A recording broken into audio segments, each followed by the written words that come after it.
പിടി പായസം എങ്ങനെ ഉണ്ടാക്കാമെന്ന് നോക്കാം. ശർക്കരയും അരിപ്പൊടിയും കൊണ്ടുള്ള പിടി പായസമാണ് നമ്മളിന്ന് കാണുന്നത്. ആദ്യം ഒരു 3 കപ്പ് വെള്ളം തിളപ്പിക്കണം. അതിലേക്ക് 3/4 സ്പൂൺ ഉപ്പുപൊടി ഇടണം. പിന്നീട് 1 ടീസ്പൂൺ നെയ്യ് ചേർത്ത് ആ വെള്ളത്തിൽ നന്നായി മിക്സ് ചെയ്യണം. ഇതിലേക്ക് 2 കപ്പ് അരിപ്പൊടി കുറേശ്ശെയായിട്ട് ഇടണം. എന്നിട്ട് ആ തിളച്ച വെള്ളത്തിൽ വെള്ളം തിളച്ചപ്പോൾ തന്നെ സ്റ്റൗ ഓഫ് ചെയ്തു. ആ തിളച്ച വെള്ളത്തിലേക്ക് നമ്മൾ ഈ അരിപ്പൊടി ഇട്ട് കുറേശ്ശെ ഇട്ട് മിക്സ് ചെയ്ത് എടുക്കണം. ആ വെള്ളവും അരിപ്പൊടിയും കൂടെ നന്നായി കുഴഞ്ഞ് നല്ലൊരു കട്ടിയുള്ള മാവ് രൂപത്തിലാകുമ്പോൾ എടുത്ത് ചൂടൊന്ന് ആറിയ ഉടനെ അത് കുഴച്ച് വെക്കണം.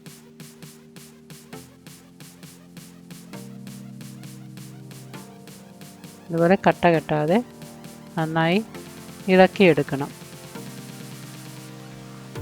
തിളച്ച വെള്ളത്തിലിടുന്നതുകൊണ്ട് ഈ മാവ് നല്ല സോഫ്റ്റ് ആയിരിക്കും. നമ്മൾ കഴിക്കാനായിട്ട് നന്നായി മൃദുലമായ ബോൾസ് ആയിരിക്കും ഈ പിടിപ്പായസത്തിനുണ്ടാകുന്നത്.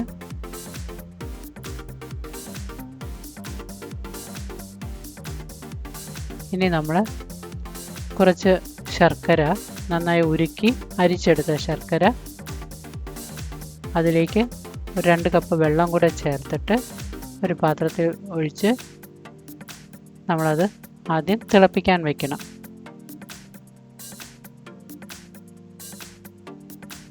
അത് തിളയ്ക്കുന്നതിനുള്ളിൽ തന്നെ നമ്മൾ ഈ അരിപ്പൊടിയും കൊണ്ട് ചെറിയ ചെറിയ ബോൾസ് ഉണ്ടാക്കി വയ്ക്കണം.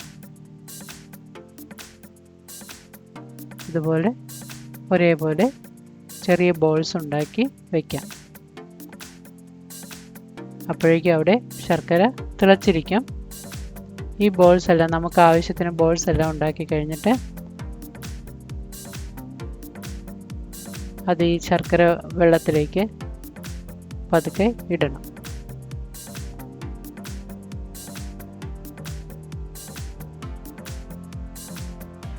അതിടുമ്പോൾ അത് ഒട്ടിപ്പിടിക്കാതിരിക്കാനാണ് നമ്മൾ തിളച്ച ശർക്കര വെള്ളത്തിലേക്ക് ഇടുന്നത്. അത് ഒട്ടിപ്പിടിക്കാതെ കുറച്ച് നേരം അത് ഒന്ന് വെന്ത് ആ ശർക്കരയുടെ മധുരമെല്ലാം ആ പിടിയിലേക്ക് പിടിക്കണം. നമ്മളതിനുള്ളിൽ മിക്സിയിൽ ഒരു 1/4 സ്പൂൺ ഏലക്ക തൊലി കളഞ്ഞത്, 2 കപ്പ് തേങ്ങ ചിരകിയതും ഇട്ട് കുറച്ച് വെള്ളവും ഒഴിച്ച് നന്നായി അരച്ചെടുക്കാം.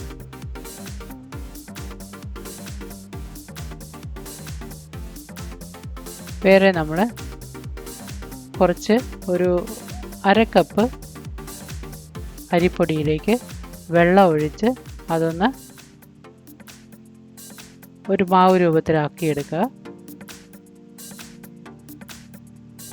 അത് നമ്മൾ പായസത്തിലേക്ക് ചേർക്കുമ്പം ഇപ്പം ആ പിടി മാത്രമല്ലേ ഉള്ളൂ, അതിനൊരു കട്ടിയായിട്ടിരിക്കാനും കൂടുതൽ അതിൻ്റെ ആ വെള്ളത്തിന് കൂടുതൽ രുചി കിട്ടാനും വേണ്ടിയാണ് നമ്മളിങ്ങനെ അരിപ്പൊടി തനിയെ കലക്കി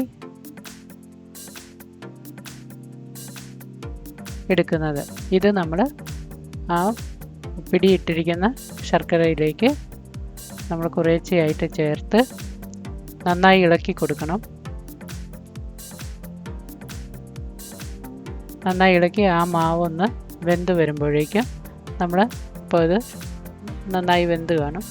ഇതിലേക്ക് നമ്മൾ അരച്ച് തേങ്ങയും കൂടെ ചേർത്ത് നന്നായി ഇളക്കി കൊടുക്കണം. ആ തേങ്ങ അത് കുറച്ച് വെള്ളം കൂടെ ചേർത്ത് ആ തേങ്ങ നന്നായി വടിച്ചെടുത്ത് നമ്മൾ ഇതിലേക്ക് ചേർക്കണം. എല്ലാം കൂടെ ചേർത്ത് ഒരു തിള വന്നതിന് ശേഷം ഓഫ് ചെയ്ത് ഇടാവുന്നതാണ്. നെയ്യ് വേണമെങ്കിൽ കുറച്ചും കൂടെ ചേർക്കണമെന്നുള്ളവർക്ക് ചേർക്കാം. ഇതിപ്പോൾ പിടി പായസം റെഡി ആയിട്ടുണ്ട്. തിളച്ച ഉടനെ തന്നെ നമുക്കത് ഓഫ് ചെയ്യാം. ഒരു സെർവിങ് ബൗളിലേക്ക് എടുത്ത് നമുക്ക് കഴിക്കാവുന്നതാണ്. Thank you for watching.